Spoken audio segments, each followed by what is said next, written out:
సామెతలు 9వ అధ్యాయం. ఈ అధ్యాయం జ్ఞానానికి అవివేకానికి మధ్య ఉన్న బ్రహ్మాండమైన వ్యత్యాసాన్ని వివరిస్తున్నది. ఈ రెండు మనుషుల కోసం రెండింటిని సిద్ధం చేశాయి, మనుషులను ఎలుగెత్తి ఆహ్వానిస్తున్నాయి. అయితే మొదటిది జీవాన్ని, జ్ఞానాన్ని, నీతి న్యాయాలను ఇస్తానని పిలుస్తున్నది. రెండోదేమో పాపాన్ని, మరణాన్ని ఇస్తాను రమ్మంటున్నది. రెండు నగరంలోని ఎత్తైన చోటు నుంచి అందరికీ కనిపించేలా, వినిపించేలా పిలుస్తున్నాయి. ప్రతి ఒక్కరూ ఈ రెండింటిలో ఏదో ఒక పిలుపును స్వీకరిస్తారు. 7 స్తంభాలపై కట్టిన జ్ఞానం ఇల్లు విశాలమైనది, లోపం లేనిది. మందబుద్ధి ఉండేది ఒక సామాన్యమైన ఇల్లు, దానిలో పరిపూర్ణత ఎప్పటికీ కనిపించదు. తెలివి తక్కువ వాళ్ళను ఉద్దేశించిన ఈ ఆహ్వానం వారు జ్ఞానులుగా మారేందుకు మార్గం సిద్ధంగా ఉందని చెప్పడమే. తమ అజ్ఞానాన్ని విడిచి దేవుని జ్ఞానమైన క్రీస్తును స్వీకరించిన వారికి జీవము, శాశ్వతమైన ఆధ్యాత్మిక జీవము కలుగుతుంది. మందలింపును స్వీకరించే సమ్మతి ఒక మనిషికి ఉండటం, లేకపోవటం బట్టి అతని స్వభావం బయటపడుతుంది. జ్ఞానమున్న వాడికి మందలింపు తన దిద్దుబాటు కోసం, తన మంచి కోసం అని తెలుస్తుంది.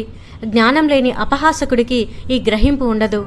మనుషులకు అన్నిటికంటే ముఖ్యంగా అవసరమైనది పవిత్రుడైన దేవుని తెలుసుకోవడమే కానీ వ్యవహారయోగ్యం కాని జ్ఞానం కాదు. పుస్తకాలు చదవడం వల్ల కలిగిన జ్ఞానము కాదు. దేవుణ్ణి అనుభవపూర్వకంగా తెలుసుకోవడం వల్ల వచ్చే ఇంగిత జ్ఞానమే ప్రధానం. ఇదే శాశ్వత జీవం. పవిత్ర జీవనానికి ఇదే ఏకైక మార్గం. యోహాను 17:3లో, లేవి 27లో మనం దీని గురించి చూడొచ్చు. ఇదే అధ్యాయం 11వ వచనంలో ఇది దేవుని పట్ల భయభక్తులున్న వారికి పాత ఉడంబడికలో చాలా చోట్ల ఇచ్చిన వాగ్దానం. అంటే సామెతలు 3:2 కావచ్చు, 10:27, ద్వితీయోపదేశకాండము 5:16, 11:9-21.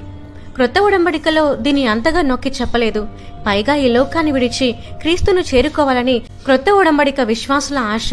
ఫిలిప్పు 1:21-24లో మనం చూడొచ్చు.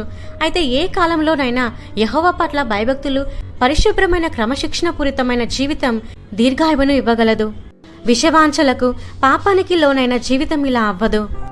జ్ఞానం కూర్చిన ఆశ పరిహాసకుడిలో లేదు కాబట్టి జ్ఞానం పరిహాసకుని చూసి పరిహాసం చేస్తుంది. అజ్ఞానం ఎప్పుడు జ్ఞానం కంటే ఎక్కువ ఆడంబరంగా మాట్లాడుతూ మనుషుల్ని తన వైపుకు ఆకర్షించుకునేందుకు ఎంత హట్టహాసమైనా చేస్తుంది. అలా మోసగించేందుకు జ్ఞానం వాడిన మాటలనే కొన్నింటిని తాను కూడా వాడుతుంది. జ్ఞానానికి అజ్ఞానానికి తమ స్వంత ఆహారం ఉంది. జ్ఞానానికి ప్రజలను తమ మూర్ఖత్వం నుంచి విడిపింపచేయటమే.